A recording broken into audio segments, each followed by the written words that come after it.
పరిశుద్ధాత్మదేవా, నీ వెలుగు నా తండ్రి జనములు పరిగెడి వచ్చినట్లు చెయ్యము. నీ మాటలను మాకు వినిపింపజేయమని ప్రార్థన చేస్తున్నాము. ప్రతి ఒక్క జీవితముతో, ప్రతి ఒక్క వ్యక్తితో, ప్రతి పరిస్థితులను బట్టి, ప్రార్థనలను బట్టి ప్రతి ఒక్కరితో నీవు మాట్లాడి ఆ మాటను మేము చేయునటువంటి విధముగా తండ్రి, దానికి తగిన జీవితము మేము విశ్వాసము క్రియ కలిగి మేము జీవించేటువంటి వారముగా ఉండుటకు కృప చూపమని ప్రార్థన చేస్తున్నామయ్యా. నీ సన్నిధిని అడుగుచున్నాం, నీ దయను అడుగుచున్నాం. ప్రతి ఒక్కరి జీవితములలో నీ వెలుగు ఇప్పుడే యేసు నామమున ప్రకాశింపబడును గాక. భారభరితమైన ఆత్మలన్నీ యేసు నామమున నెమ్మది కలుగును గాక. భారభరిత ఆత్మలు తొలగును గాక. బలహీనపరచు దయ్యపు శక్తులు తొలగును గాక. యా నీ సన్నిధిలో మేము పక్షిరాజు వలె నూతన బలము నొంది బలముతో ఉదయించు సూర్యుని వలె యేసు నామమున మేము పైకి లెచ్చుదము గాక. హల్లెలూయా.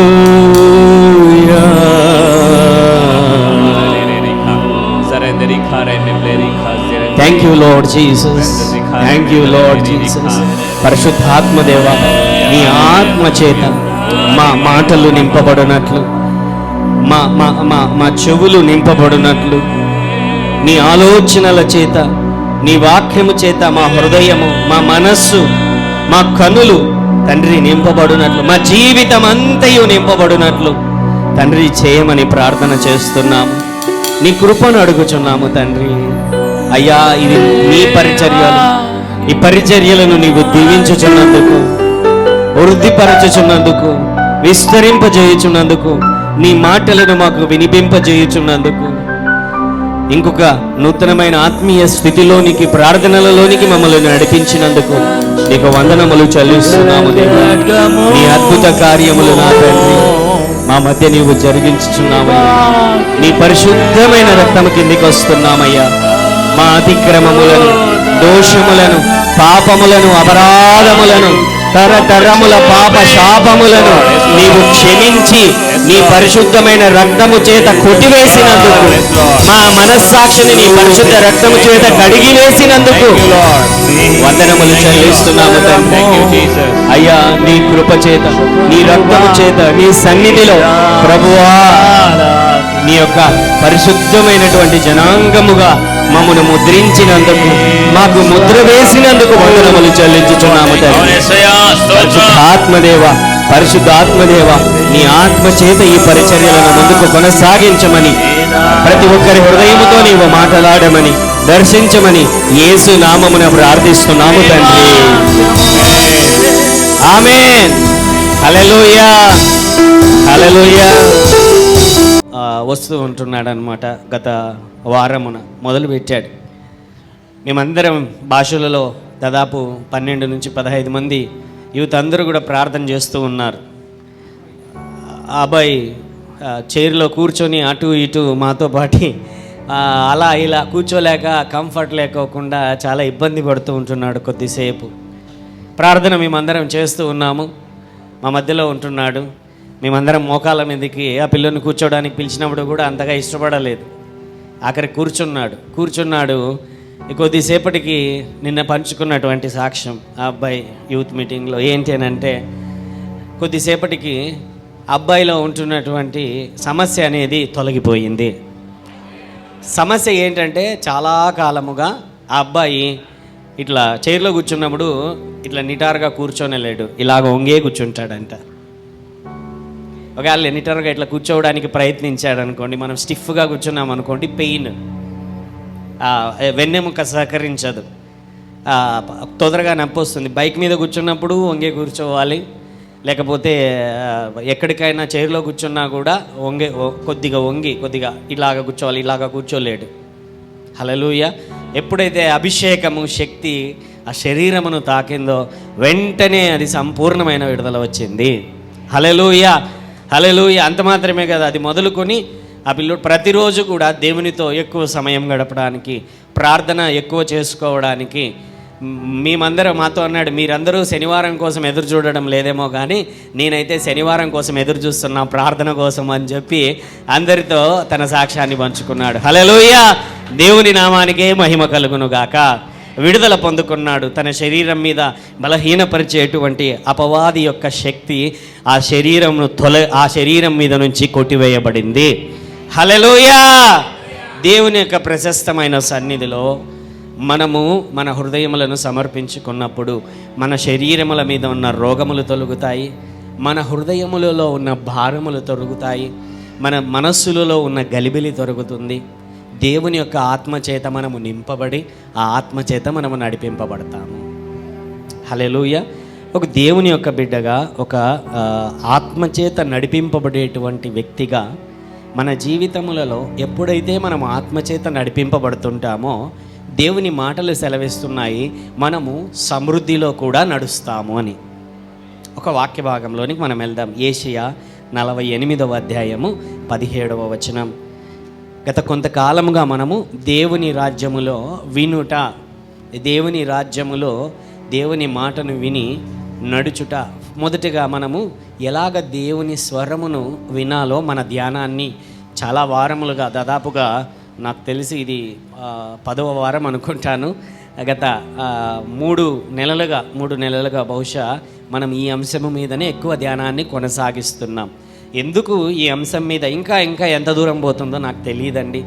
నేను పంచుకునేటువంటి అనుభవాలు, అనేకుల దైవజనుల జీవితాలలో వారి జీవితాలు దేవుని స్వరము విన్నప్పుడు ఏ విధముగా వారి జీవితాలు ప్రభావితం చేయబడ్డాయి, అనేకమైనటువంటి దేవుని వాక్యాన్ని ధ్యానిస్తున్నప్పుడు మేము ఎదుర్కొంటే పరిస్థితులు అన్నీ ఒక్కొక్కటిగా మెల్లమెల్లగా పంచుకుంటూ వస్తుంటున్నాను. ఈ యొక్క వాక్యము ఎంతో ప్రాముఖ్యమైనది.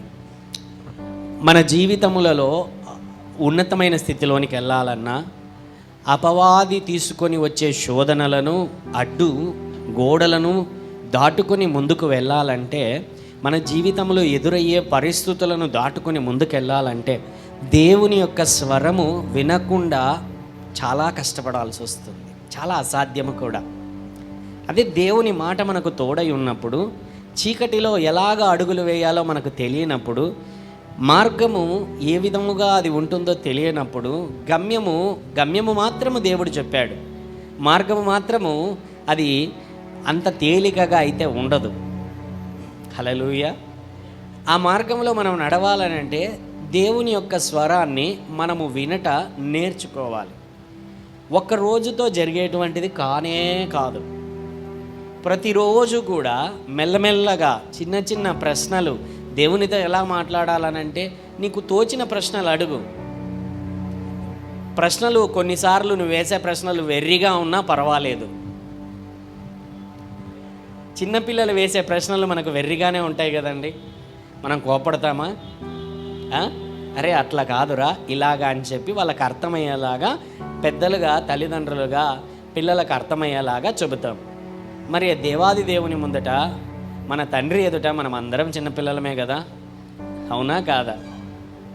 అలాంటప్పుడు మనం వేసే ప్రశ్నలు కొన్ని వెర్రిగా ఉన్నప్పటికీ, కొన్ని అంటే ఆయన జ్ఞానంతో పోల్చుకుంటే భూమి మీద ఉన్న మహోన్నతులమైన జ్ఞానం కూడా ఎంత మాత్రము పనికిరాదు. మరి ఆ వెర్రితనంలో నుంచి వచ్చే ప్రతి ప్రశ్న కూడా వెర్రితనంగానే ఉంటుంది కదా. హల్లెలూయా. కానీ నేర్చుకోవాలి. పెద్ద ప్రశ్నలు వేయద్దు. నీ జీవితాన్ని మలుపు తిప్పే ప్రశ్నలను ఒకటేసారి దేవుని దగ్గరికి వెళ్ళి ఇప్పుడిప్పుడే నువ్వు వినట మొదలుపెట్టి పెద్ద ప్రశ్నల దగ్గరికి వెళ్ళొద్దు. మెల్లమెల్లగా, ప్రభువా ఇక్కడికి వెళ్ళాలి, అక్కడికి వెళ్తే వాళ్ళు ఉంటారా ఉండరా, ఈ పని నేను ఏదో చిన్న పని చేయాలనుకుంటున్నాను, ఇది చేస్తే మేలా, ఈ విధంగా మాట్లాడాలనుకుంటున్నాను, మాట్లాడితే మేలా, పైనున్న అధికారికి ఈ విధంగా చెప్పాలనుకుంటున్నాను, నేను చెబితే వింటాడా వినడా? అర్థమవుతున్నదా నేను చెబుతున్న మాటలు? నువ్వు ఒకసారి వింటావు, విన్నటువంటి తర్వాత అప్పుడప్పుడే నువ్వు నేర్చుకుంటున్నావు కాబట్టి నీకు అర్థం కాక, పొరపాటున దేవుడు చెప్పినది అర్థం కాక దాన్ని అపార్థం చేసుకొని దేవుడు చెప్పమని చెప్తే నువ్వు చెప్పుకోకుండా ఆగిపోయావేమో, దానివల్ల చిన్న సమస్యలు రావచ్చు. దేవుడు వద్దు అని చెప్పినా నువ్వు చెప్పావేమో, చిన్న సమస్యలు రావచ్చు. ఒకసారి ఒక కొట్లాట జరుగుతూ ఉంది ఒక చోట. ఆ సమయంలో ఒక తల్లికి ఏంటి అని అంటే నువ్వు నోరు తెరిచి ఏ మాట అనవద్దు అనేటువంటిది వాళ్ళ కుటుంబ కొట్లాట ఏదో జరుగుతుంది. నువ్వు నోరు తెరిచి అత్తగారికి దేవుడు చెప్పాడనమాట, నువ్వు నోరు తెరిచి కోపంతో ఒక మాట కూడా అనవద్దు అని చెప్పి. హల్లెలూయా. ఏమైనదంటే ఆమె కోపం తట్టుకోలేక ఆమె అరవడం మొదలుపెట్టిన తర్వాత ఆ కొట్లాట ఎంతో దూరం వెళ్ళిపోయింది. అన్ని సమస్యలు పక్కన పెట్టి ఈమె అన్న మాట మీదనే పట్టుకొని ఉన్నారు. అర్థమైందా మీకు చెబుతున్నాను? భార్య మీద కోపం వెళ్ళిపోయింది, పరిస్థితుల మీద కోపం వెళ్ళిపోయింది, అత్త నిందే అనేటువంటి మాట మీద పట్టుకొని కొట్లాట ఎంతో. దేవుడు ఏం చెప్పాడు? ముందుగా మాట్లాడద్దు అని అన్నాడు. మాట్లాడగానే ఏమైపోయింది? చిన్న చిన్న విషయాలు ఇవన్నీ మళ్ళీ సర్దుకుంటాయి. చిన్న చిన్న కొట్లాటలు, పరిస్థితులు సర్దుకుంటాయి. అంటే అటువంటి సందర్భాల్లో కొన్నిసార్లు మనం నేర్చుకోవాలి. మనం ప్రభువా ఈ సమయంలో ఇట్లాంటి పరిస్థితులలో నేను ఏం చేయాలి? పొరపాట్లు జరుగుతాయి, కింద పడతాం. కింద పడిన తర్వాత అనుభవాలను ద్వారా మనం నేర్చుకుంటాం. హల్లెలూయా. పరిస్థితుల ద్వారా మనము నేర్చుకుంటాం. కాబట్టి జాగ్రత్తగా ఆయన సన్నిధిలో మనం నేర్చుకున్నప్పుడు యెషయా 48వ అధ్యాయం 17వ వచనంలో, నీ విమోచకుడును ఇశ్రాయేలు పరిశుద్ధ దేవుడనైన యెహోవా ఇలాగు సెలవిచ్చుచున్నాడు, నీకు ప్రయోజనము కలుగునట్లు నీ దేవుడనైన యెహోవానగు నేనే నీకు ఉపదేశము చేయుదును, నీవు నడవవలసిన త్రోవను నిన్ను నడిపించుదును, నీవు నా ఆజ్ఞలను ఆలకింపవలనని నేనెంతో కోరుచున్నాను, ఆలకించినెడల నీ క్షేమము నదివలెను, నీ నీతి సముద్ర తరంగముల వలెను ఉండును. ఆమేన్. జాగ్రత్తగా ఇక్కడ దేవుడు ఏం చెబుతున్నాడంటే, నా మాటలను నువ్వు వినాలి. వినుటకు ఒక మార్గం ఉన్నది. ఆ మార్గం ఏంటనంటే జాగ్రత్తగా ఆయన సన్నిధిలో వెదకటమే మార్గం. శ్రద్ధతో, ఆసక్తితో సమయమును సపరేట్ చేసుకొని, ప్లేస్ని, స్థలమును సిద్ధపరచుకొని, రహస్యమందున్న నీ తండ్రికి నీవు మొరపెట్టాలి. అలాగ నువ్వు మొరపెడుతూ ఉంటున్నప్పుడు ఆసక్తితో, దేవా నాతో మాట్లాడు, నా పరిస్థితులతో మాట్లాడు, నా సంకటములలో నీవు మాట్లాడు అని అన్నప్పుడు దేవుడు నీతో ఎల్లప్పుడూ మాట్లాడడానికి ఇష్టపడుతూనే ఉంటాడు. ఆయన తన కుమారుడు రొట్టెనడిగితే పామునిచ్చునా? మరి నువ్వు వెళ్ళి అయ్యా నువ్వు నాతో మాట్లాడు అని అంటే ఆయన ముఖం తిప్పుకొని వెళ్ళిపోతాడు అనుకుంటున్నారా? మరీ శ్రేష్టముగా పరిశుద్ధాత్మనే ఆయన అనుగ్రహించును కదా. హల్లెలూయా. ఆ వాక్యంలో ఉంటున్నది కదా. మరి ఆయన మాటను వినడానికి ఆయన మనల్ని కలుగజేసుకున్నదే తన స్వరమును వినడానికి, తనతో మాట్లాడడానికి, తనతో సహవాసం చేయడానికి. ఇప్పుడు నువ్వు వెళ్ళి శ్రద్ధతో, ఆసక్తితో నీ యొక్క నీ హృదయాన్ని, నీ శరీరాన్ని, నీ మనస్సుని లగ్నం చేసుకుని లక్ష్యం ఉంచి దేవుని సన్నిధిలో నీవు కూర్చున్నప్పుడు నీతో మాట్లాడడా? ఖచ్చితంగా మాట్లాడతా. ఇక్కడ ఆ వాక్యం ఏమి చెబుతున్నదంటే, గత వారములలో నేను పంచుకున్నాను, ఆయన స్టెప్ బై స్టెప్ అడుగు తర్వాత కొన్ని పరిస్థితులలో అడుగు తర్వాత అడుగు ఎలాగ వెయ్యాలో కూడా ఆయన చెబుతాడు. ఇలాగ వెయ్యొద్దు. యెహోషువ సమయంలో, యెహోషువాకి ఎరికో గోడలు కూల్చేటువంటి సమయంలో ప్రతిరోజు నువ్వేం చేయాలా? ఈరోజు ఏం చేయాలా? రెండో రోజు ఏం చేయాలా? 7వ రోజు వరకు నువ్వేం చేయాలా? యుద్ధం చేయాలి. యుద్ధం చేయడానికి ఏం చేయాలి? పరిస్థితి. నామాను యొక్క జీవితంలో అక్కడ ఎలీషా దగ్గరికి రాగానే ఏమైంది? వెళ్ళిండేది నువ్వు 7 సార్లు మునుగు. పెద్ద విషయమా అది? కాదు. ఒక్కోసారి దేవుడు చెప్పే పనులు కఠినముగా, గొప్పవిగా, పెద్దవిగా ఉంటాయి. కొన్నిసార్లు దేవుడు చెప్పే పనులు చిన్నవిగా, కొన్నిసార్లు వెర్రిగా. హల్లెలూయా. ప్రతిదానికి అంటే నేర్చుకోవాలి మనము ఆసక్తితో. ప్రభువా ఇది నువ్వేనా? కొన్నిసార్లు అది చెయ్యడానికి కూడా అవకాశం ఉండలేనటువంటి పరిస్థితులు వస్తాయి. కొన్నిసార్లు దేవుడు చెప్పినప్పుడు హృదయంలో గిలగిలగిలలా కొట్టుకుంటుంది లోపట. అది చెయ్యకపోతే నీలో అది చెయ్యలేనటువంటి పరిస్థితులలో నీవు ఉంటున్నావు అంటే అది ఖచ్చితంగా చేసే తీరాలా. లేకపోతే నీలో ఉంటున్నటువంటి అంతరంగ పురుషుడు, లేకపోతే నీ మనస్సాక్షి ఏదైతే చెబుతున్నాడో ఆ మాటలు నువ్వు చేయకపోతే నీలో ఆ యొక్క ఆవేదన, ఆ యొక్క లోపట నుంచి వచ్చేటువంటి బాధ ఉంటుంది. చూసారా? మీరు ఆత్మచేత నడిపింపబడుతున్నారనే దానికి అదొక సూచన. హల్లెలూయా. దేవుని మాటలు ఇక్కడ ఉంటున్నాయి. ఏంటి అని అంటే, నీకు ఉపదేశము ఇది ఏమంటున్నా, నీకు ప్రయోజనము కలుగునట్లు. ఆ వాక్యంలో ఏంటి? నీకు ప్రాఫిట్ వచ్చినట్లు. ఇంగ్లీష్లో ఉంటున్నది ప్రాఫిటబుల్. లేకపోతే నీకు వృద్ధి కలుగునట్లు, నీవు హెచ్చింపు కలుగునట్లు, నీకు అభివృద్ధి కలుగునట్లు, నీవు ఇప్పుడుంటున్న స్థితిలో నుంచి ఇంకొక స్థితిలోనికి వెళ్ళునట్లు, ఇప్పుడుంటున్న జాబ్ పొజిషన్ నుంచి ఇంకొక జాబ్ పొజిషన్లోనికి, లేకపోతే ఇప్పుడు చేస్తున్న వ్యాపారంలో ఇన్కమ్ ఇంకొక స్టేజ్కి వెళ్ళునట్లు, నీకు ప్రయోజనము కలుగునట్లు, నీ యొక్క పరిచర్యలో ఈ విధమైనటువంటిది చేస్తే ఇంకొక లెవెల్కి వెళ్ళుతున్నట్లు నీకు ఉపదేశము చేసేదను. హల్లెలూయా. గుర్తుపెట్టుకోండి, దేవుని యొక్క ఉద్దేశమే మనమందరము ప్రయోజనము పొందాలని, మనమందరము వృద్ధి కలిగి ఉండాలని. అదే దేవుని యొక్క చిత్తం, అదే దేవుని యొక్క ఉద్దేశం. హల్లెలూయా. దేవుని యొక్క ఆలోచనలలో మనం ఎప్పుడు కూడా ఏంటి అని అంటే పైకి ఎదుగుతూనే. హల్లెలూయా. నీ మార్గములలో ఈ విధంగా వెళ్ళచ్చు అంటే సైడ్కి, లేకపోతే పక్కకి, లేకపోతే అక్కడే కిందికి, లేకపోతే, కానీ ఆ మార్గం ఎప్పుడు కూడా పైకే ఉంటుంది. హల్లెలూయా. అర్థమవుతున్నదా నేను చెబుతున్నటువంటి మాటలు? కొద్దిమంది అన్యులు, దేవునిని ఎరుగనటువంటి వారు మనతో వాదిస్తుంటారు. ఏంటి అని అంటే, ఏం చేశాడు మీ దేవుడు?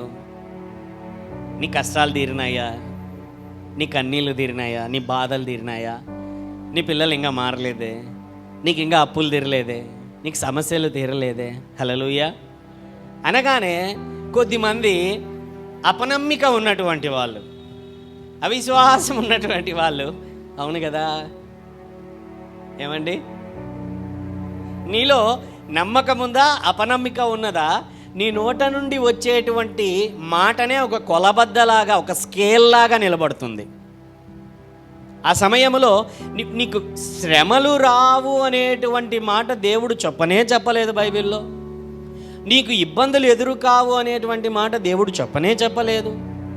నీ జీవితంలో పరిస్థితులు నీకు వ్యతిరేకంగా కలుగువు అని దేవుడు చెప్పలేదు. హల్లెలూయా. ఇంకా చెప్పాలి అని అంటే, your life will be beautiful. నీ యొక్క జీవితం సుందరంగా ఉంటుంది. అయినప్పటికీ కూడా నువ్వు వెళ్ళేటువంటి మార్గము అనేకమైనటువంటి హర్డిల్స్ అంటే ఒక పరుగు పందెంలో మీరు గమనించినట్లయితే నార్మల్గా పరిగెత్తేది ఉంటుంది, ఎగురుతూ పరిగెత్తేది ఉంటుంది. హర్డిల్స్ అలా, అటువంటిదే మన క్రైస్తవ జీవితం. ఎటువంటిది అంటే అటువంటిదే. Hurdles, so many hurdles. ప్రతిరోజు కూడా ఛాలెంజెస్ ఉంటాయి, ప్రతిరోజు కూడా హర్డిల్స్ ఉంటాయి, ప్రతిరోజు కూడా అడ్డంకులు ఉంటాయి, ప్రతిరోజు కూడా అపవాది మన జీవితములలో శోధనలను తీసుకొని వచ్చి కీడు నిమిత్తమై, నష్టము నిమిత్తమై, నాశనము నిమిత్తమై, ఆత్మీయ జీవితంలో పడిపోవుట నిమిత్తమై, మనం ఏదైనా మన వ్యాపారంలో, మన ఉద్యోగంలో నష్టపోవాలని చెప్పి అనేకమైనటువంటి శోధనలు వాడు తీసుకునే వస్తుంటాడు. Hallelujah. Christian life is not a magic life. అది ఏదో మ్యాజిక్ అంటే అది ఏదో లాటరీ తగిలిపోయి డబ్బులు వచ్చేసి, లేకపోతే ఒక్కసారిగా ధనవంతులైపోయి, ఒక్కసారిగా సూపర్ రిచ్ అయిపోయి, అటువంటి జీవితం క్రైస్తవ జీవితం కాదు. హల్లెలూయా. బాగా గమనించండి, అటువంటి జీవితాన్ని దేవుడు వాగ్దానం చెయ్యబోడు. ఒక్కసారిగా ఉన్నట్టుండి నువ్వు గొప్ప అంటే సూపర్ రిచ్, లేకపోతే రకరకాలైనటువంటి అటువంటివి చెయ్యడు. ఆయన నీకు ఇచ్చేటువంటి పరిస్థితుల ద్వారా, నీ జీవితంలో కలిగేటువంటి పరిస్థితుల ద్వారా మెల్లగా ఆయన ఒకటి తర్వాత ఒకటి నేర్పించుకుంటూ, హెచ్చించుకుంటూ, ఆ స్థితిలో స్థిరపరచుచు, ఆ స్థితి నుంచి మళ్ళీ హెచ్చించుకుంటూ వెళ్ళేటువంటి దేవుడు. హల్లెలూయా. కొంతమంది ఒక వాక్యాన్ని తీసుకుంటారు, ఏంటంటే రాత్రికి రాత్రే ఇశ్రాయేలు ప్రజలు ఐగుప్తీయుల యొక్క బంగారమునంతా కూడా దోచుకుని రాత్రికి రాత్రే వారు ధనవంతులైపోయారండి అనేటువంటి మాట మారుతూ అంటారు. అందులో సత్యమే ఉన్నది. కానీ అంతకు మునుపు వాళ్ళు కొన్ని వందల సంవత్సరాల పాటు బానిసత్వాన్ని ఎదుర్కొన్నారు. దానికి ప్రతిఫలముగా దేవుడికి అనుగ్రహించాడు. హల్లెలూయా. అర్థమవుతున్నదా అండి నేను చెబుతున్నది? నాకు ఊహ ఉన్నంత నాకు తెలిసినంత వరకు నేను చదువుకునేటువంటి రోజుల్లో, ఇంటర్మీడియట్ ఆ రోజుల్లో అనుకుంటా, కౌన్ బనేగా కరోడుపతి అనేటువంటిది అమితాబ్ బచ్చన్ గారు అదేదో ఛానల్లో ఇస్తూ ఉండేటువంటి వారు. అతని పేరు ఏదో తెలియదు కానీ మొట్టమొదటిసారిగా ₹1 కోటి గెలిచాడు ఆయన. తెలుసా ఆ విషయము? మొదటిసారి. తర్వాత చాలామంది గెలిచారు. మొదటిసారిగా ₹1,00,00,000 గెలిచాడు జ్ఞానంతో. ఒక సంవత్సరం కిందట ఏంటి అని అంటే, ఒక సంవత్సరం కిందట నేను ఏదో సోషల్ మీడియాలో స్క్రాల్ చేస్తున్నప్పుడు మొట్టమొదటిసారిగా ₹1,00,00,000 గెలిచినటువంటి వ్యక్తి పరిస్థితి ఏంటో తెలుసా అని వేశారనమాట. ఏంటి అని అంటే, వాడు తర్వాత ఆ వచ్చిన డబ్బును వాడు లావిష్గా ఖర్చు పెట్టడం, పనికిమాలిన వాటికి ఖర్చు పెట్టడం, అమ్మాయిలకు ఖర్చు పెట్టడం, కార్లకు ఖర్చు పెట్టడం. తర్వాత మెల్లమెల్లగా డబ్బంతా అయిపోయింది.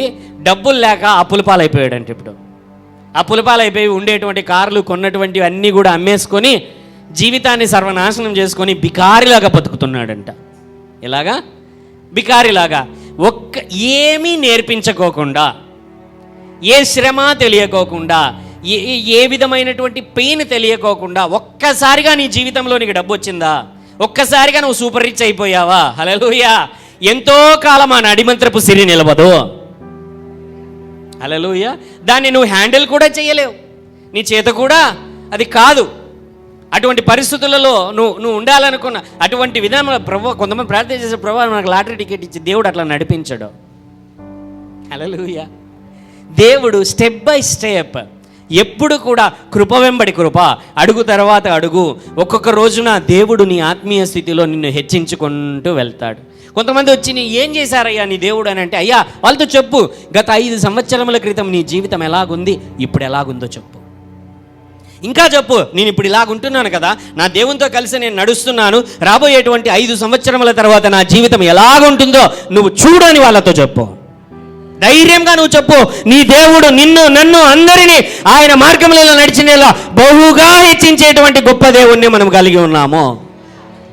హల్లెలూయా. అంత గొప్ప దేవుణ్ణి మనం కలిగి ఉన్నామండి.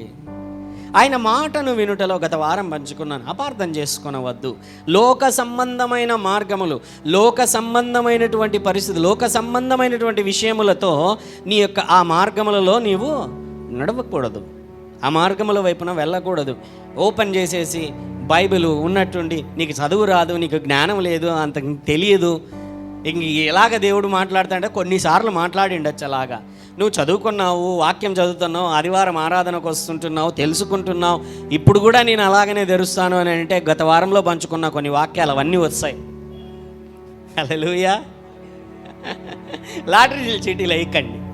దేవుని యొక్క చిత్తాన్ని తెలుసుకోవడానికి ఎస్ ఆర్ నో అనేటువంటి లాటరీ చీటీలు మనం వేయడానికి పిలువబడలేదు. ఎందుకంటే పరిశుద్ధాత్మ దేవుడే వచ్చి మనలో నివసించుచున్నప్పుడు పక్కన లాటరీలు నువ్వు చేతిలో పట్టుకుంటే పరిశుద్ధాత్మ దేవుని యొక్క ఫీలింగ్స్ హర్ట్ అవ్వవా? చాలామంది బాధపడుతుంటారు, నేనున్నా నాకు విలువ ఇయ్యలేదండి, ఫంక్షన్కి పిలిచారు కానీ నన్ను పట్టించుకోలే, నాకు విలువ ఇయ్యలే, నన్ను పిలవలే, నన్ను మాట్లాడలే, ఏంటిది మర్యాద ఇయ్యలేదని. మరి పరిశుద్ధాత్మ దేవుడు నువ్వు రక్షణ పొందినటువంటి తర్వాత నీకు రక్షణ ఇచ్చేది ఆయనే, నీలోనికి వచ్చి నివాసం చేసేది ఆయనే. నీ చేతిలో చీటీలు పట్టుకొని ఎస్ ఆర్ నో చెప్పు అని అడిగితే అప్పుడు ఏమనుకుంటాడు ఆయన? ఆయనను అవమానపరుస్తున్నట్లే కదా. యేసయ్య సభలో నిలబడుకుంటున్నప్పుడు ఆయనను యోహాను సువార్తలో ఉంటున్నది, ఆయన ఒకటే మాట డైరెక్ట్ చెప్తుంటున్నాడు. ఏంటో తెలుసా? మీరు నన్ను అవమానపరుస్తున్నారు. చక్కగా రాయబడింది ఆ మాట. ఒక వాక్యం తీసుకొని వెళ్తాను, అండర్లైన్ కూడా చేసుకున్నాను. యేసయ్యను వాళ్ళు అనరాని మాటలు అంటున్నారు. ఆ సమయంలో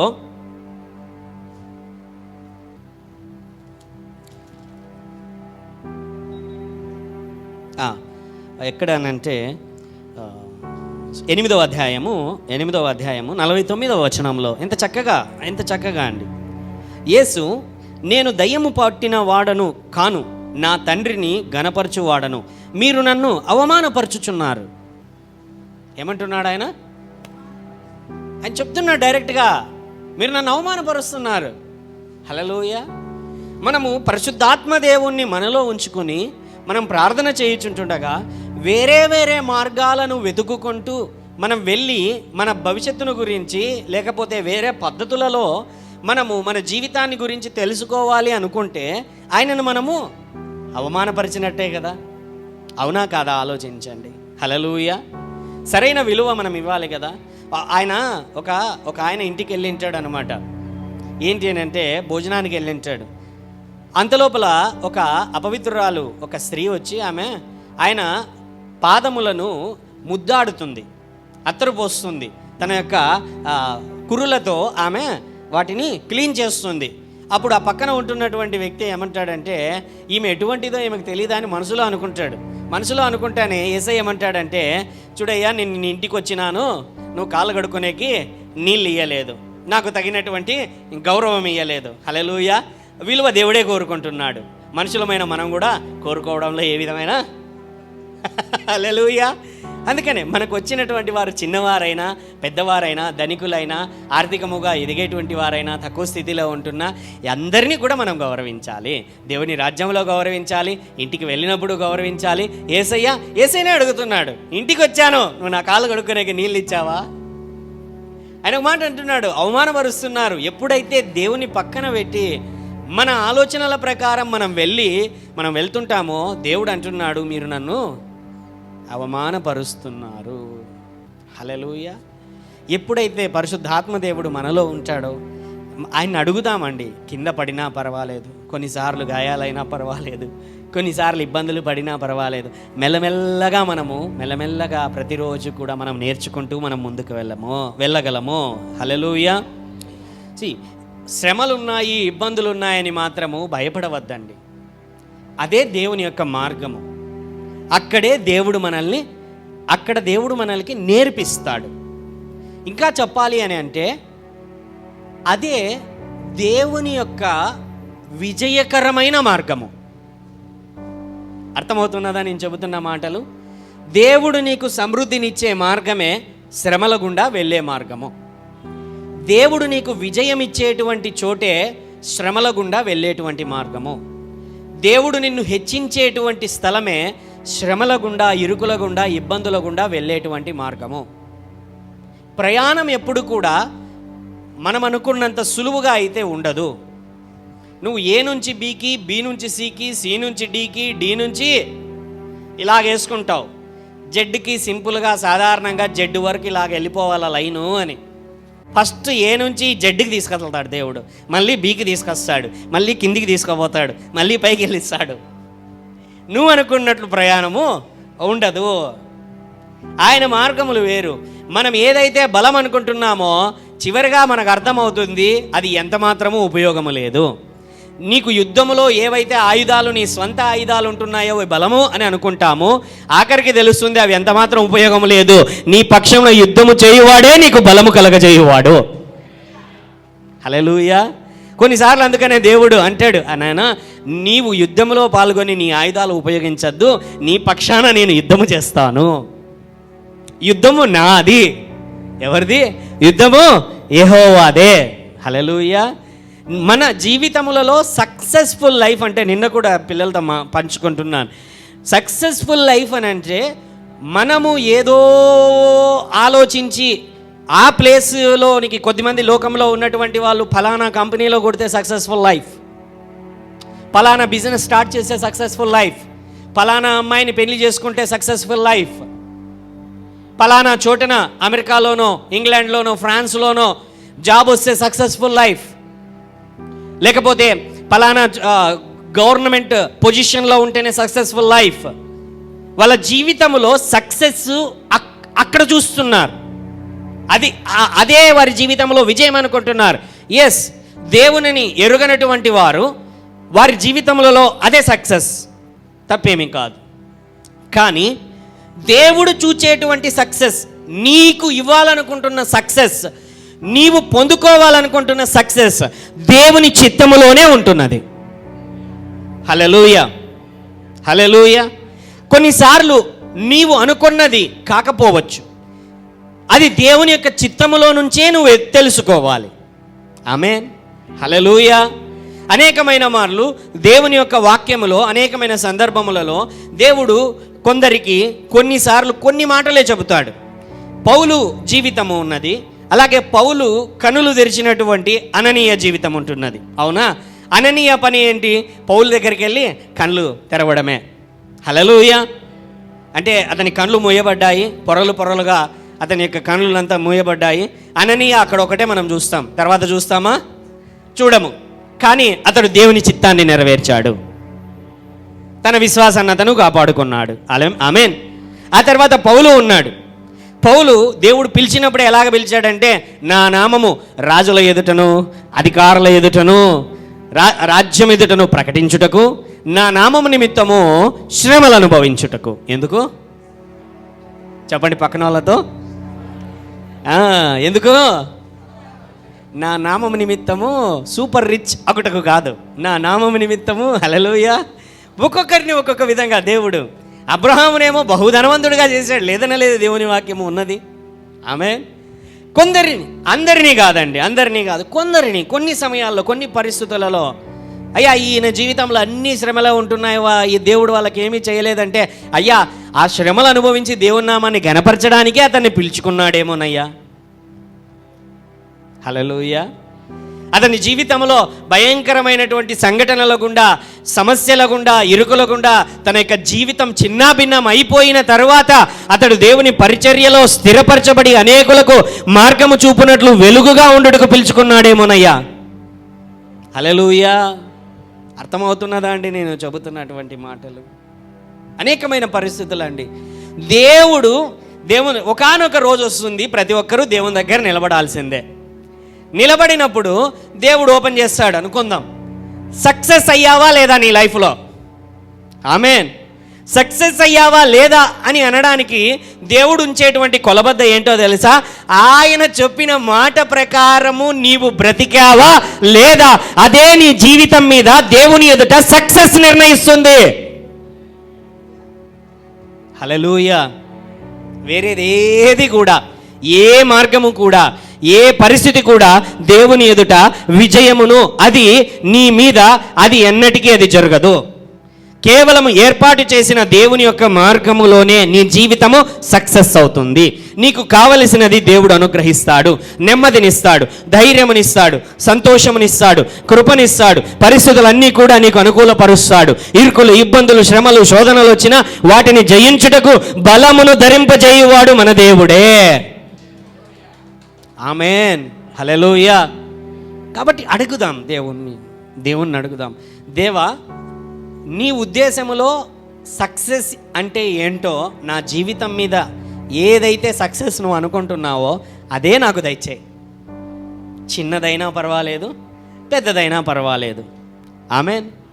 బైబిల్లో ఒక చక్కటి మత్తయి సువార్త 25వ అధ్యాయంలో అండి, 25 తలాంతుల ఉపమానం అందరికీ తెలుసు, అవునా? ఒకనికి ఒకటిచ్చాడు, ఇంకొకరికి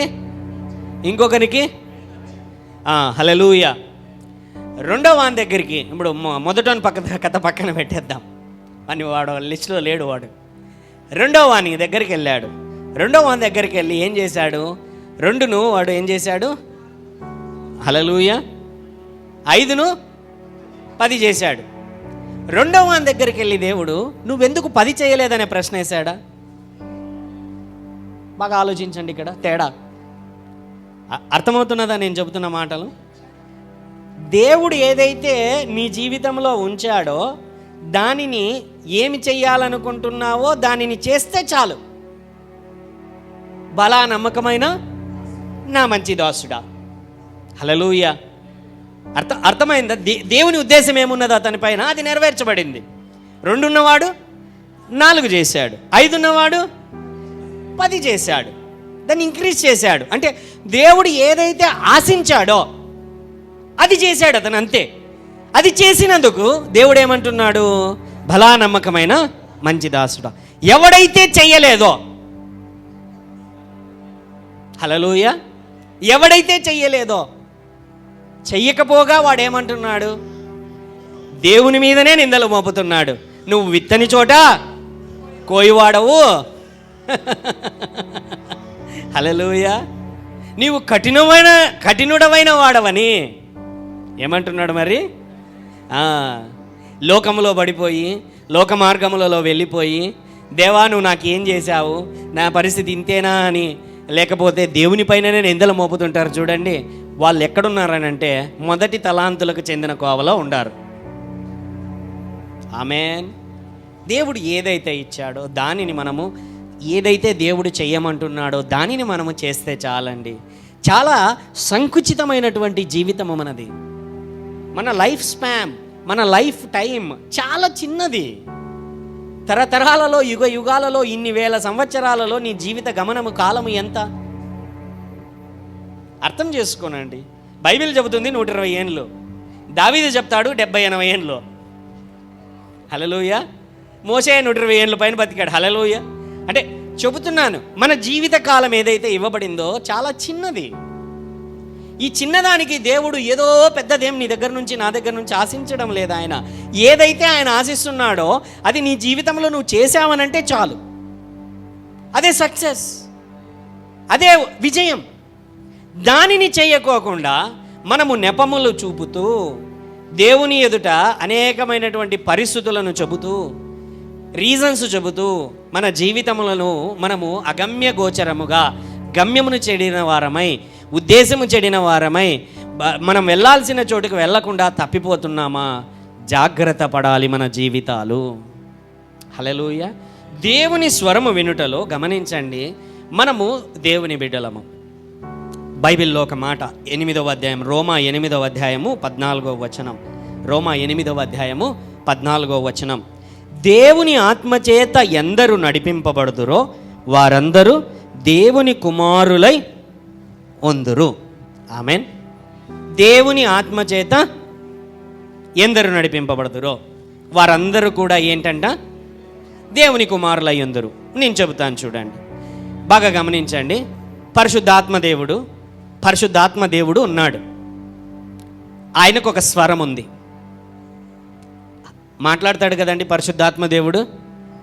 దానినే మనం దేవుని స్వరము అని అంటాం. అర్థమవడానికి సింపుల్ మాటలలో తీసుకొని వస్తున్నాను. పరిశుద్ధాత్మ దేవుడు ఉన్నాడు. హల్లెలూయా. ఆయనకు ఒక స్వరం ఉంది. ఆ స్వరముతో ఆయన మాట్లాడతాడు. ఆమెన్. ఆయన మాట్లాడేటువంటి స్వరము బాగా గమనించండి. ఏంటనంటే, నేనున్నాను, నాలో ఒక అంతరంగ వ్యక్తి ఉన్నాడు, లోపట ఉన్నాడు ఆయన. హల్లెలూయా. బైబిల్ ఈ లోపట ఉన్న వ్యక్తినే అంతరంగ పురుషుడు. పక్కనున్న వాళ్ళతో చెప్దాం, అంతరంగ పురుషుడు. ఎవరు? అంతరంగ పురుషుడు. Inner man. ఎవరు? Inner man. పరిశుద్ధాత్మ దేవునికి శరీరం లేదు కదా? ఓకే. హల్లెలూయా. నాకైతే శరీరం ఉంది. హల్లెలూయా. నాకు మనస్సు కూడా ఉంది. పరిశుద్ధాత్మ దేవుడు ఉన్నాడు, ఆయనకు ఆత్మ ఉంది, మనస్సు ఉన్నాడు. ఓకేనా? ఆయనే ఆత్మ, ఆయనే మనస్సు కలిగి ఉన్నాడు. ఇప్పుడు ఆయన స్వరము ఎక్కడ మాట్లాడతాడంటే నా శరీరంతో మాట్లాడాడు. నా లోపట ఉన్న అంతరంగ పురుషుడు. ఎవరు? ఈ అంతరంగ పురుషునికి కూడా ఒక స్వరం ఉంది. ఏంటి? ఏమున్నది చెప్పాలండి. నేను కాన్వర్జేషన్ టైప్లోనే ఈరోజు చెప్పాలనుకుంటున్నాను. ఏమున్నది ఈ అంతరంగ పురుషునికి? ఆ స్వరానికి బైబిల్ పెట్టేటువంటి పేరు ఏంటి అని అంటే మనస్సాక్షి. Inward voice, inward man, inner man. లేకపోతే చాలామంది ఇన్నర్ వాయిస్ అంటుంటారు. రే నీ లోపట మాటలు చెప్పురా అంటుంటారు. రే నువ్వు లోపట ఒకటి పెట్టుకొని బయట ఒకటి మాట్లాడుతున్నావురా, మధ్యలో ఫిల్టర్ జరుగుతూ ఉంది. లోపటంతా కోపము, ద్వేషము, పగ పెట్టుకొని ఎవరైనా వచ్చారనుకోండి, తేనె పూసిన మాటలు మాట్లాడుతుంటాం. అర్థమైందా మీకు? సో లోపట ఎవరున్నాడు? ఒకరున్నారు లోపల. హల్లెలూయా. హల్లెలూయా. అర్థమైంది కదండి నేను చెబుతున్న మాటలు. అలాగే సాతాను ఉన్నాడు. అవునా? వాడు కూడా ఒక ఆత్మ, పడదోయబడినటువంటి ఆత్మ. వానికి ఒక స్వరం ఉంది. స్వరం ఉందా లేదా? ఏసై దగ్గరికి వచ్చి రాయిని రొట్టిగా మార్చు, ఈ సామ్రాజ్యాన్ని అంతా నీకు ఇస్తాను, పైనుంచి దుంకు అని చెప్పాడు కదా వాడు. అంటే వానికి ఒక వాయిస్ ఉంది. అంటే పరిశుద్ధాత్మ దేవుడు ఉన్నాడు, ఆయనకు ఒక స్వరం ఉంది. నేనున్నాను, నాకు లోపట ఒక స్వరం ఉంది, దానినే మనస్సాక్షి అని అంటాము. హల్లెలూయా. అలాగే సాతాను ఉన్నాడు, వానికి ఒక స్వరం ఉంది. హల్లెలూయా. ఇప్పుడు పరిశుద్ధాత్మ దేవుడు నా ఆత్మ ద్వారా, నా అంతరంగ పురుషుని ద్వారా పని చేయాలనంటే ఒక స్థలం కావాలి. ఏంటి? స్థలం కావాలి. ఆమేన్. బాగా ఆలోచించండి. స్థలం కావాలి. ఆ స్థలమే ఏంటి అని అంటే మన మైండ్, మన బుద్ధి, మన మెదడు, మన బ్రెయిన్, శరీరం ద్వారా పని చేయడానికి ఇది పని చేయిస్తుంది. లోపట పరిశుద్ధాత్మ దేవుడు మాట్లాడతాడు. ఇలాగ దేవుడు మనతో మాట్లాడాలి, మనల్ని నడిపించాలి, ఆయన స్వరము మనము వినాలి, ఆయనతో మనము మాట్లాడాలి అని అంటే ఇక్కడ ఏదైతే ఉంటున్నదో, అంతరంగ పురుషుడు ఉంటున్నాడో, ఈ యొక్క అంతరంగ పురుషుడు శుద్ధముగా ఉండాలి. హల్లెలూయా. పరిశుద్ధమైన జీవితము కలిగి ఉండాలి. దేవుని స్వరము వినలేకపోవుటకు గల కారణాలు అనేకమున్నవి. ఇది ఒక ప్రాముఖ్యమైన కారణం.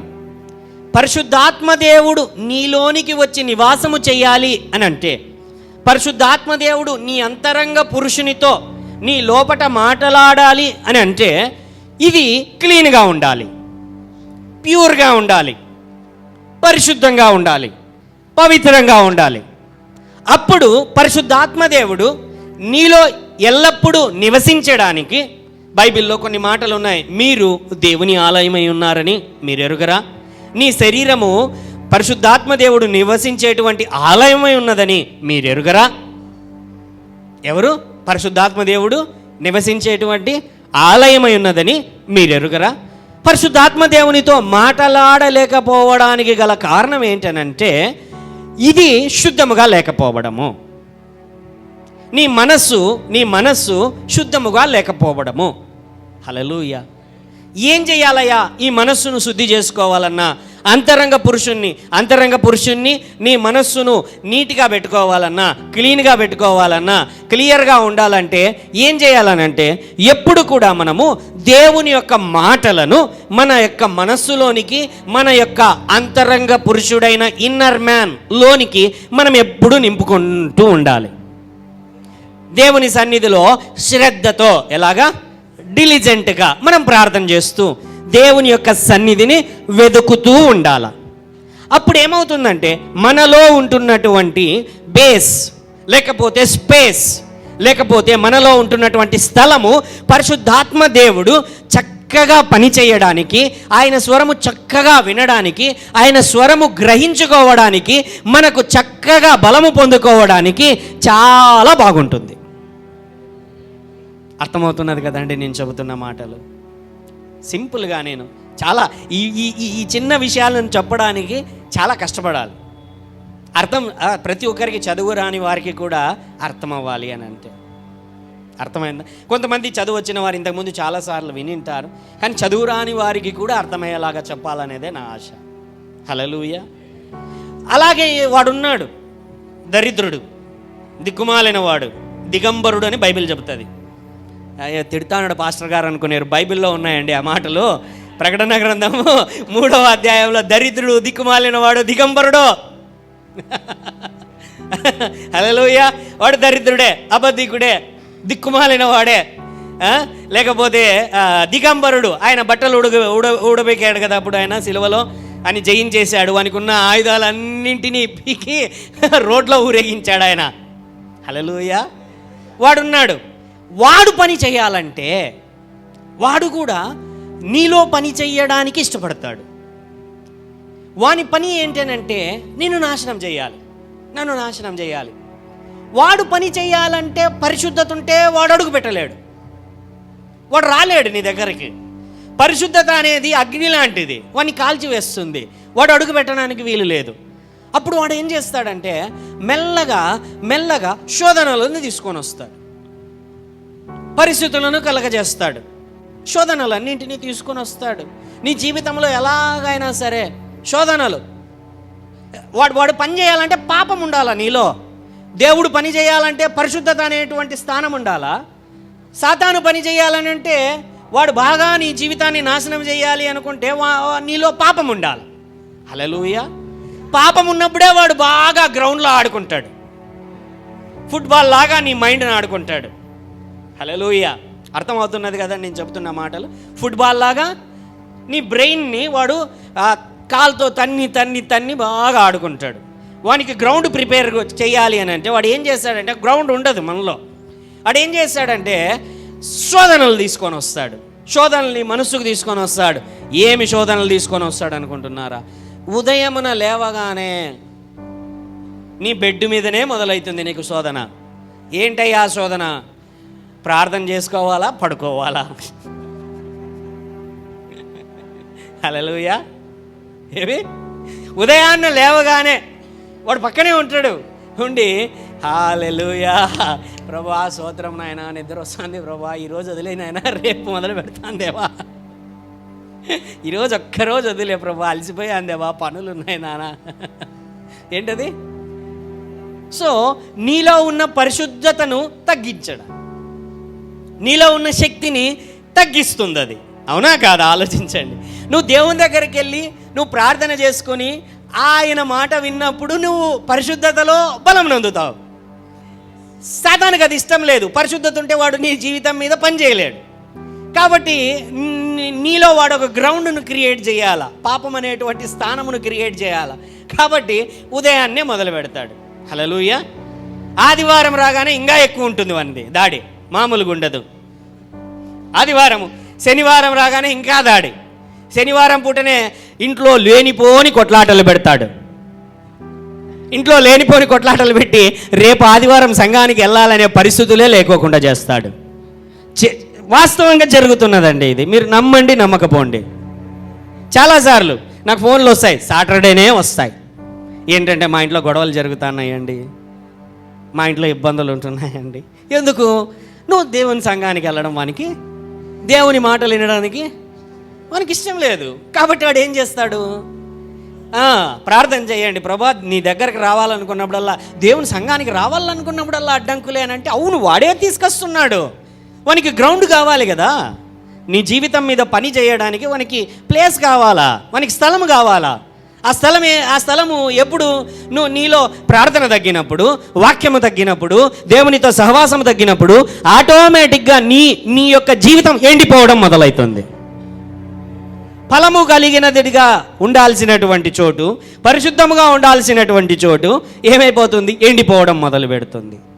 మెల్లమెల్లగా ఆదివారం ఉదయం అయ్యా రావాలి సంఘానికి, ప్రార్థన రావాలి, ఆఫీసర్ పిలిచినాడా, కాలేజ్ ఉంది, బంధువులు వస్తున్నారు, బల్ల తీసుకున్నాం, పోయిన వారం బల్ల, మొదటి ఆదివారం బల్ల తీసేసుకున్నాం, మా పాపాలన్నీ కడగబడ్డాయి, ఇంకో నెలంతా ఉంది, మళ్ళీ ఆ టైంకి వెళ్ళిపోదాం. ఎప్పుడు? వాళ్ళ టైంకి వెళ్ళిపోయామని అంటే మళ్ళీ మా పాపాలు కడిగేసుకొని మళ్ళీ వచ్చే నెల వెళ్దాం. శోధనలు ఏంటి? పెద్దవి చెప్పడం లేదండి. మర్డర్సు, అడల్టరీ, లేకపోతే దొంగతనాలు చేయడం, వాటి గురించి కాదు నేను మాట్లాడుతున్నది. సాతాను తీసుకొని వచ్చేటువంటి చిట్టి అదే చిన్న శోధనలే నీ ఆత్మీయ జీవితాన్ని ఏ విధముగా నష్టపరుస్తున్నాయో నేను తెలియజేస్తుంటున్నాను. హల్లెలూయా. సంఘానికి వెళ్ళాలా? వెళ్ళాలంటావా? ఎన్ని గంటలకు సంఘము? 9:30. 9:30 పోతే అందరూ వచ్చింటారా? అందరూ రారు. మనం ఏం చేయాలా? 1 గంట సేపు ఉండాలా. 10:30 పోతే ఎగ్జాక్ట్గా పాటలు అయిపోయింటుంది, ఆరాధన అయిపోయింటుంది. ఆరాధన అయిపోయిన తర్వాత వాక్యము ప్రారంభమవుతుంది. హల్లెలూయా. మరి వాక్యంలో కూర్చుంటాం, వాక్యంలో కూర్చొని వాక్యం వింటామా? వినం. మళ్ళీ కొత్త వాచ్. హల్లెలూయా. ఏంటి టైం? పాస్టర్ గారు కొద్దిగా లేట్ చేశారని అంటే ఇంక వెనకల ఆవలించుకుంటా,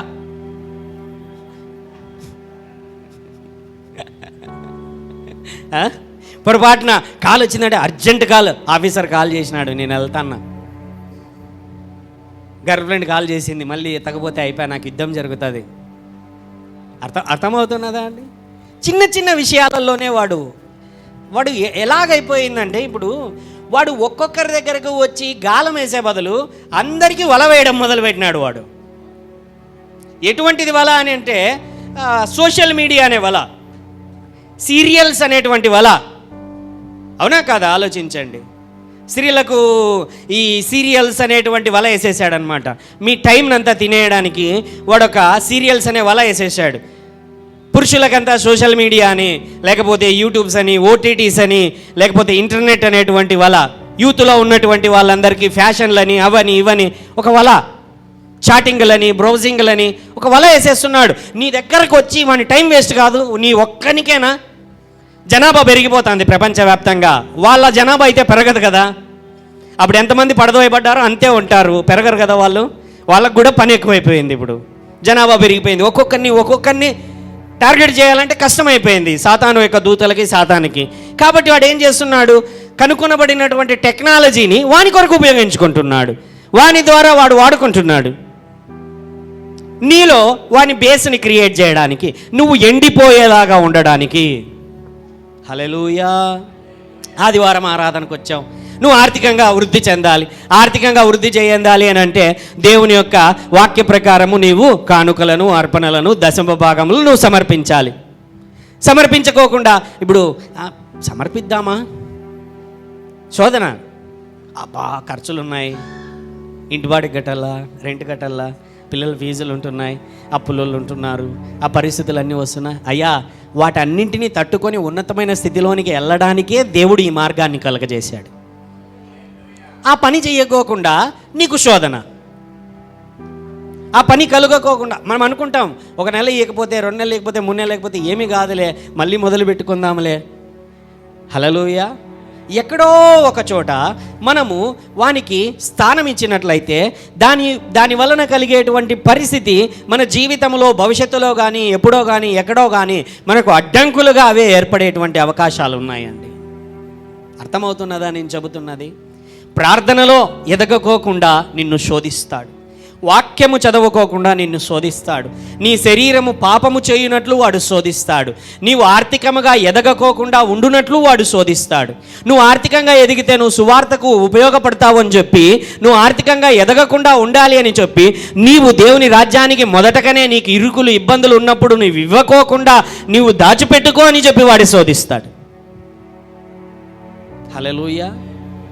లేకపోతే ఎక్కడైనా నువ్వు పని చేసేటువంటి చోట మోసము చెయ్యి, నష్టము చెయ్యి, నువ్వు దాచిపెట్టుకో. శోధనలు. వానికి బేస్ కావాలండి, వానికి ప్లేస్ కావాలి. నీ జీవితంలో, నా జీవితంలో వాడు పని చేయాలంటే ఏం కావాలి? వానికి స్థలము కావాలి.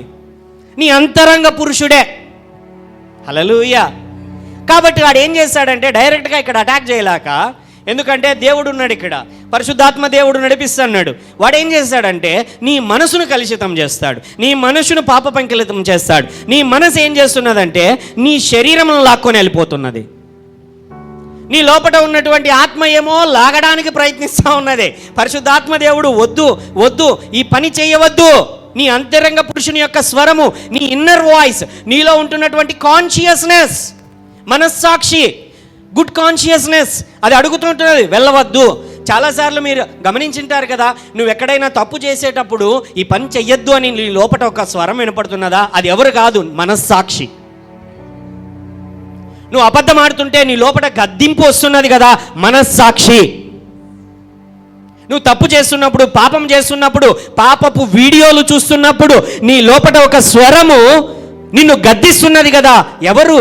పాపపు మనస్సాక్షిని కలిగి ఉండకూడదు అని చెప్పి నీ లోపల ఉన్నటువంటి అంతరంగ పురుషుని యొక్క స్వరము, మనస్సాక్షి నీతో మాట్లాడుతున్నది. హల్లెలూయా. ఎప్పుడైతే ఆ స్వరాన్ని నిర్లక్ష్యం చేస్తావో, ఆ స్వరానికి నీవు చెవి యొగ్గవో, ఆ మాట ప్రకారం నీవు బ్రతకవో, వాతవేయబడిన మనస్సాక్షిగా అది మార్చబడుతుంది. కఠినపరచబడిన హృదయముగా, హార్ట్ అండ్ హార్ట్గా అది మార్చబడుతుంది. మొద్దుబారిపోయినటువంటి హృదయముగా, వీడు ఎంత చెప్పినా చదవడండి, వీడు మొత్తండి అని అంటారు చూసారా, ఎంత చెప్పినా విననటువంటి స్థితిలోనికి ఈ యొక్క మనస్సాక్షి పోయిందనుకోండి. హల్లెలూయా. ఎన్ని మారులు గద్దించినను లోబడని వాడు, అంటే లోబడనటువంటి మనస్సాక్షి మరీ తిరుగు లేకుండా నష్టము పాలవుతుంది. దేవుడు ఈరోజు నీతో మాట్లాడుతున్నాడు, బాగా గమనించండి. దేవుని స్వరము మీ దగ్గరకు వచ్చుచున్నది. ప్రతి సమయంలో నువ్వు ఉదయం లేచినది మొదలుకొని నీ జీవితములలో, నీ పరిస్థితులలో అంతరంగ పురుషుడు నిన్ను నడిపించడానికి దేవుని స్వరము చెప్పున, ఆ దేవుని పరిశుద్ధత చెప్పున నీలో నడిపింపబడడానికి ఇష్టపడుతున్నాడు, నిన్ను నడిపించడానికి ఇష్టపడుతున్నాడు. It's a base. ఇంకా చెప్పాలి అని అంటే నీ పక్కన పరిశుద్ధాత్మ దేవుని యొక్క స్వరం ఉన్నది, అపవాది యొక్క స్వరం ఉన్నది, మధ్యలో నువ్వు ఉన్నావు. ఎటువైపున నీవు అడుగులు వేస్తావు, ఎవరిని నీవు హత్తుకుంటావో అదే నీ జీవితం యొక్క గమ్యాన్ని నిర్ణయిస్తుంది. విజయము వైపున నీవు అడుగులు వేయాలనుకుంటున్నావా? పరిశుద్ధాత్మను హత్తుకొనుము, ప్రార్థన చేయుము, వాక్యము వినుము. లేదు, అపవాదిని స్వరమును విని అపవాది పరిస్థితులు, హల్లెలూయా, వాణిని హత్తుకోవడానికి ప్రయత్నిస్తున్నావా?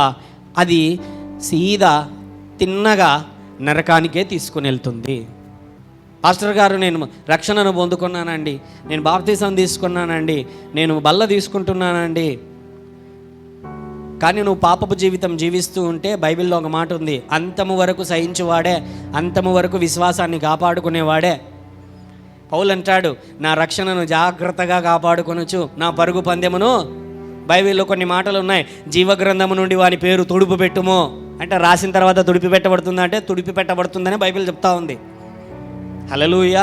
పాపపు జీవితమును నువ్వు విడిచిపెట్టకపోయినట్లయితే, వ్యభిచారపు జీవితమును నువ్వు ఇంకా విడిచిపెట్టకపోయినట్లయితే, నీ యొక్క జీవితములో గతములో నువ్వు వెంబడించినటువంటి పద్ధతులు, మార్గములు, దేవుళ్ళను నువ్వు విడిచిపెట్టకపోయినట్లయితే, బ్లాక్ మ్యాజిక్ వైపున వెళ్ళిపోయినట్లయితే, చేతబడుల వైపున నీ యొక్క ప్రయాణాన్ని సాగించినట్లయితే, దేవునిని విడిచిపెట్టినట్లయితే నరకమునకు తప్పకుండా వాడు తీసుకొని వెళ్ళగలడు.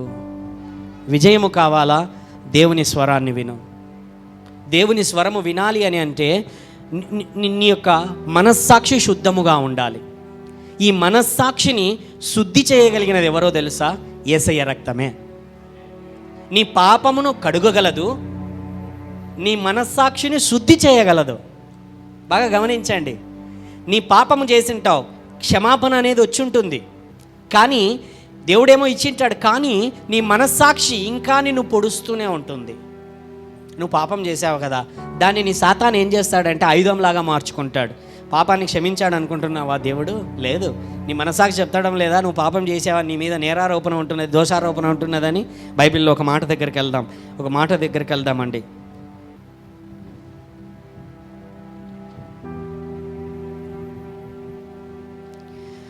హెబ్రీ 9వ అధ్యాయం 14వ వచనం. హెబ్రీ 9వ అధ్యాయం 14వ వచనం.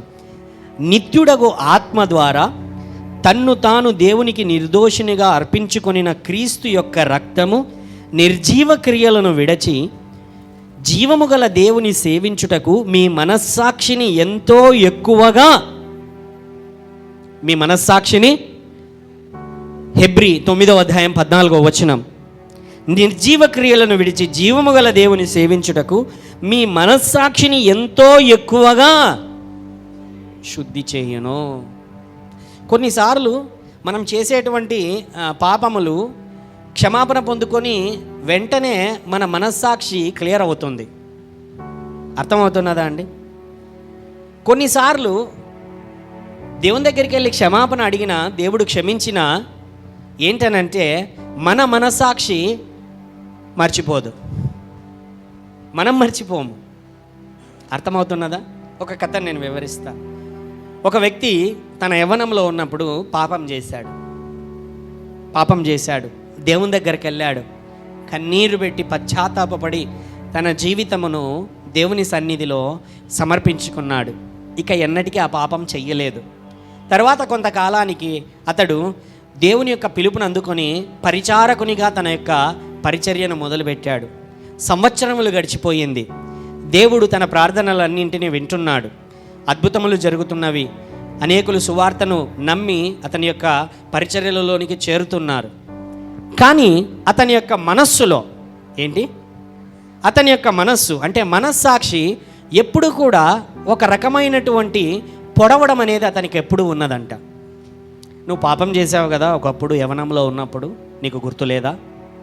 పొడుస్తున్నాడు అన్నమాట లోపట.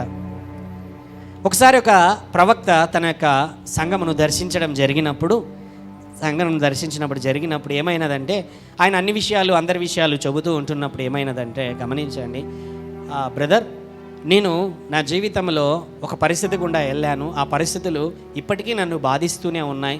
ఎంతో కాలం క్రితం దేవుడు క్షమించాడు, అయినా దేవునికి మళ్ళీ ఏమన్నా గుర్తున్నదో ఏమో తెలియడం లేదు. నేను ఇప్పటికీ ఆ పరిస్థితులలో నేను బాధపడుతున్నాను. నా మనస్సాక్షి ఎప్పుడు గద్దిస్తూనే ఉంటున్నది అని అతనితో చెబితే, సరేలేండి పాస్టర్ గారు, ప్రార్థన చేస్తాను దేవుని దగ్గర, ఏదైనా బయలుపరిస్తే చెప్తాను అని ఆయన ప్రార్థన చేశాడంట ఆ రోజు రాత్రి అంతా. ఆయన నిమిత్తం ఉదయాన్నే ఈ పాస్టర్ గారు కొద్దిగా భయపడుతున్నాడంట.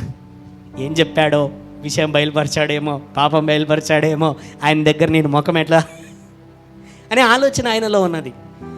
ఆయన దగ్గర వెళ్ళి నిలబడినప్పుడు మాట్లాడినప్పుడు ఏమైందంటే, మీరు పాపం చేశారంట, కరెక్టే, వాస్తవమే, హల్లెలూయా.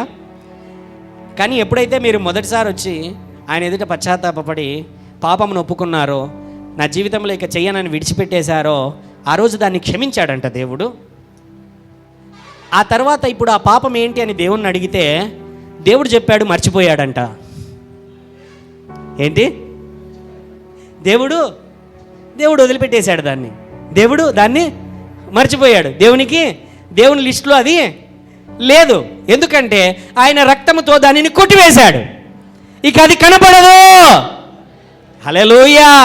పశ్చాత్తాపముతో నీవు ఆయన సన్నిధిలోనికి వెళ్ళినప్పుడు, అయ్యా నా పాపములను క్షమించమని నువ్వు అడిగినప్పుడు, నా కనికరము చూపు అని నువ్వు అడిగినప్పుడు, నీ యొక్క పాపమును మాత్రము తుడిచివేయడమే కాదు, అది ఎన్నటికీ తూర్పు పడమటకు ఎంత దూరం ఉన్నదో అంత దూరము నీ పాపములను అది పారవేయును. నీ మనస్సాక్షి మీద ఉన్నటువంటి ఆ రాతను కూడా, ఆ దోషారోపణను కూడా, ఆ నిందను కూడా యేసయ్య రక్తము సమూలముగా కడిగివేయును. ఎన్నటికీ ఇక దానిని గురించి నువ్వు చింతపడవద్దు. హల్లెలూయా. విడిచిపెట్టేశావు, ఇక ఎన్నటికీ దాని జోలి వెళ్ళకలొద్దు. ఆయన యేసయ్య ఆ బెతెస్దా కోనేటి దగ్గర 38 సంవత్సరాల పాటు ఒకడు ఉన్నాడు, అని బాగు చేశాడు. బాగు చేసిన తర్వాత ఆయన బాగు చేసినది ఎవరికో తెలియదు. మళ్ళీ ఒకరోజు వాడు దేవాలయం దగ్గర కనపడితే ఆయన చూసి గుర్తుపట్టి ఆయన అంటాడు కదా, ఇక నువ్వు, హల్లెలూయా, ఇంతకు ముందు ఉందయ్యా అంటే ఆయన చెప్తున్నాడంటే ఇంతకుముందు వాడు ఏదో చేశాడు, ఇకను పాపము చెయ్యకుము. హల్లెలూయా. మరియా ఎవరు? ఆ 7 దయ్యములు పట్టినటువంటి వ్యభిచారైనటువంటి మరియా, ఆమె జీవితంతో కూడా, ఆమె కాదు, ఒక వ్యభిచారం చేసినటువంటి స్త్రీని తీసుకుని వచ్చి ఆయన దగ్గరికి వేశారు రాళ్లతో కొట్టడానికి. ఎవరు మీలో ఎవడిలో పాపం ఉందో, పాపం చేయలేదు వాడు ఎత్తి కొట్టండి, రాయి తీసుకొని కొట్టండి అంటే అందరూ పడేసిపోయారు. యేసయ్య ఒక్కడే నిలబడ్డాడు. ఆమెతో అంటున్నాడు కదా, ఇకను, హల్లెలూయా, ఎప్పుడైతే ఆయన దగ్గరికి వెళ్ళగానే నీ మనస్సాక్షి శుద్ధి చేయబడుతుంది, నీ పాపము తుడిచివేయబడుతుంది, నీ మీద రాయబడినటువంటి పాపపు రాతలు, నీ చిట్టా అంతా కూడా దేవుడు దానిని ఆయన పరిశుద్ధ రక్తము చేత కడిగివేశాడు. ఆయనను వెళ్ళి మళ్ళీ నువ్వు అడిగినా కూడా అది కనపడదు. హల్లెలూయా. అంత తేటగా ఆయన పరిశుద్ధ రక్తము కడగగలదు. ఆమేన్. బైబిల్లో ఒక్క మాట దగ్గరికి తీసుకొని వెళ్తాను. ఇంకా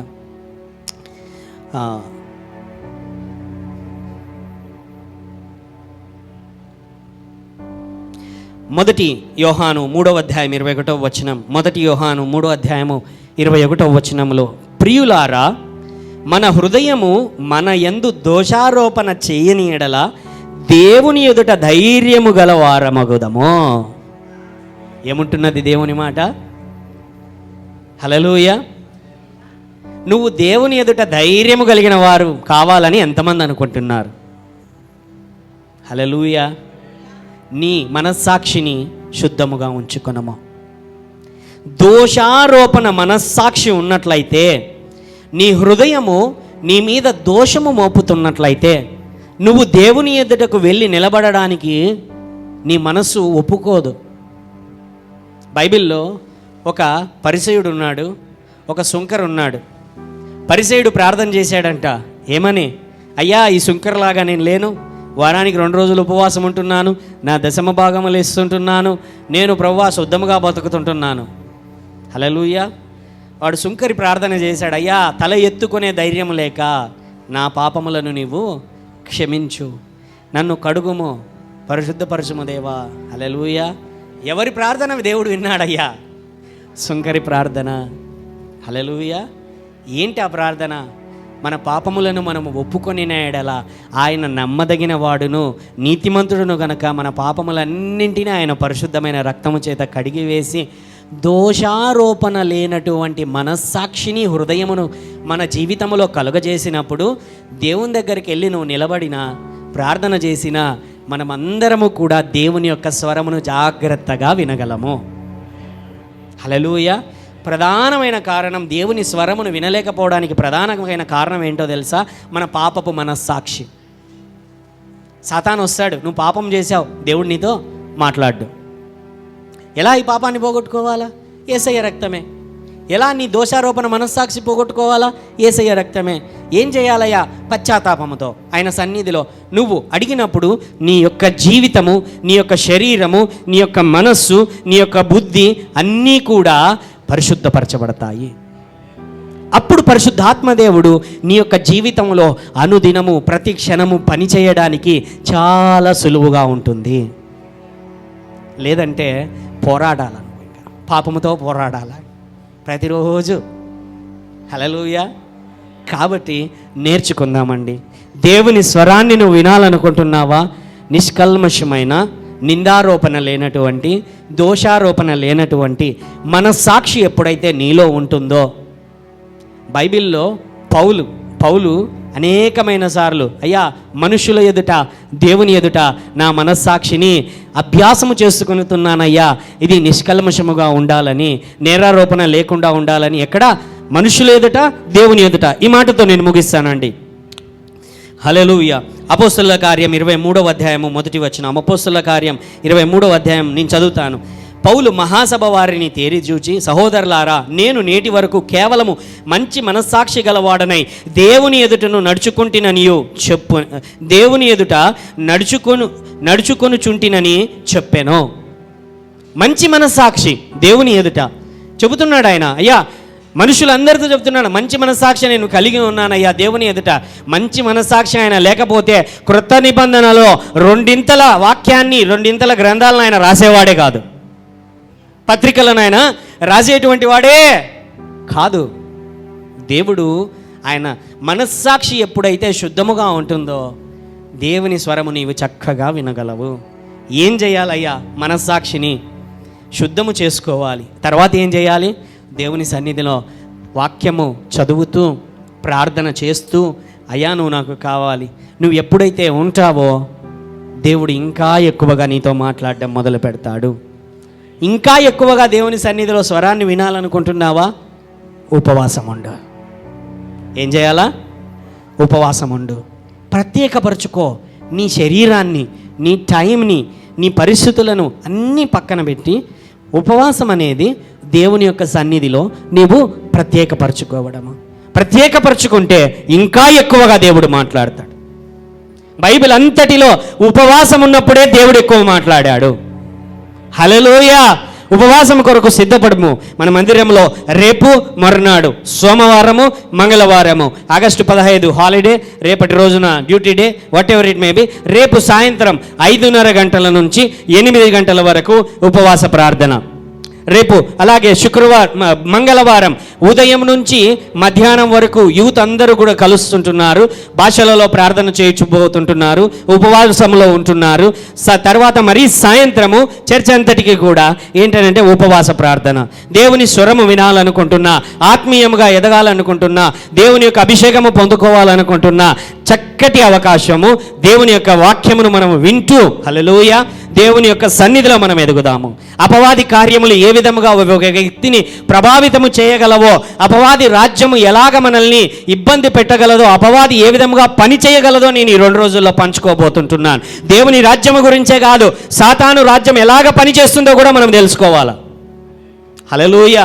దేవుని రాజ్యం మాత్రమే కాదు, నేను పంచుకుంటే ఎక్కువ సమయం పంచుకోనండి, 15 నిమిషాలు 20 నిమిషాలు అంతే. ఎక్కువ సమయం ప్రార్థనను నేర్చుకోబోతుంటున్నాం, ఎక్కువ సమయం ప్రార్థనలో ఉండబోతుంటున్నాం. శనివారం సాయంత్రం యూత్ మీటింగ్లో మేము ఏం చేస్తున్నామో తెలుసా? రావడమే, ప్రైజ్ లాడ్ కూడా ఏమీ లేదు. ప్రార్థనలో వచ్చేవాడు అట్లా ప్రార్థనలోనే వస్తున్నాడు అంతే. ప్రార్థన కూర్చుంటున్నాం, గంట 15 గంటన్నర సేపు భాషలలో మోకాళ్ళ మీద భాషలలో తిరుగుతూ భాషలలో ఎక్కువ సమయము భాషల ప్రార్థన, ఎక్కువ సమయం దేవునితో గడిపేటువంటి సమయము ఎప్పుడైతే మనం అది చేయుచూ ఉంటామో మన జీవితంలో అభిషేకం ఎక్కువ అవుతుంది, శక్తి ఎక్కువ అవుతుంది, స్వస్థత ఎక్కువ అవుతుంది, విడుదల ఎక్కువ అవుతుంది. అద్భుతాలు ప్రార్థన ఎక్కడైతే ఎక్కువ ఉంటుందో అక్కడ అద్భుతాలు జరుగుతూనే ఉంటాయి. లేచి నిలబడి దేవుని యొక్క సన్నిధిలో we glorify your name Lord Jesus. అయ్యా, మా మనస్సాక్షి మా మీద దోషారోపణ చేయని ఎడల మేము ప్రభువా నీ యొక్క సన్నిధిలో ధైర్యము కలిగిన వారం అగుదమని ఈరోజు మేము నేర్చుకుంటున్నామయ్యా. మా యొక్క మాటలు తండ్రి నీకు అనుకూలమగునట్లు, నీ మాటలను వినగలిగినటువంటి జీవితము మేము ఎప్పుడూ కలిగి ఉండుటకు సహాయము చేయమని ప్రార్థన చేస్తున్నామయ్యా. అయ్యా, ఇంతవరకు నీ సన్నిధిలో మేము మాటలు విన్నాము తండ్రి. మా జీవితంలో ఉన్న ప్రతి పాపమును, అపవాది తీసుకొని వచ్చే ప్రతి శోధనను జయించున్నట్లు చేసిన ప్రతి పాపమును నీ యొక్క సన్నిధిలో ఒప్పుకొనుచున్నాము ప్రభువా. నీ పరిశుద్ధమైన రక్తము చేత మమ్ము కడుగుము, పవిత్రపరచము, పరిశుద్ధపరచము. మా మనస్సాక్షిని నీ పరిశుద్ధ రక్తము చేత శుద్ధి చేయమని ప్రార్థన చేస్తున్నామయ్యా. అడుగుదాం. ప్రతి ఒక్కరు కూడా నోరు తెరచి అయ్యా ప్రతి ఒక్కరు కూడా నోరు తెరిచి ఆయన యొక్క సన్నిధిలో, దేవాని యొక్క సన్నిధిలో మొరపెడుతున్నాము. మా అతిక్రమములను, దోషములను, అపరాధములను, పాపములను, అపవిత్రతను, మోసమును, ద్రోహమును అన్నింటినీ నీవు క్షమించమని అడుగుతున్నామయ్యా. నీకు వ్యతిరేకముగా చేసినవి, మా మట్టుకు మాకు వ్యతిరేకముగా చేసుకున్నవి, మనుషులకు మా వారికి ప్రభువా మేము ఇతరులకు వ్యతిరేకముగా చేసిన విషయములలో నీ సన్నిధిలో అడుగుచున్నామయ్యా. నీ పరిశుద్ధ రక్తము చేత కడుగమని అడుగుచున్నాము. మా మనస్సాక్షిని శుద్ధి చేయమని అడుగుచున్నామయ్యా. ఇంతకాలము నీకు దూరమై ఉన్నాము, అపవిత్రమైన జీవితమును కలిగి ఉంటిమి, విగ్రహారాధనను కలిగి ఉంటిమి ప్రభువా. లోక వెంబడి ప్రయాణము చేయుచూ ఉంటిమి దేవా. వ్యభిచారములతో మా జీవితములను నాశనము చేసుకుంటిమి. మా జీవితములను ప్రభువా ఎన్నటికీ ప్రభువా నీకు దూరము చేసుకుంటిమయ్యా. అడుగుచున్నాము తండ్రి, నీ పరిశుద్ధ రక్తము చేత కడుగుము. నీ కనికరమును దయచేయము, నీ కృపనివ్వము తండ్రి. నీ కనికరమును దయచేయము అయ్యా. నీ స్వరము వినాలి, నీ మాటలు వినాలి. మా జీవితములను కట్టుకోవాలి, మా భవిష్యత్తును కట్టుకోవాలి, నీ చిత్తమును నెరవేర్చాలి. నీ ఆలోచనలలో ఉన్న విజయము మాకు అది జరగాలి నా తండ్రి. హల్లెలూయా.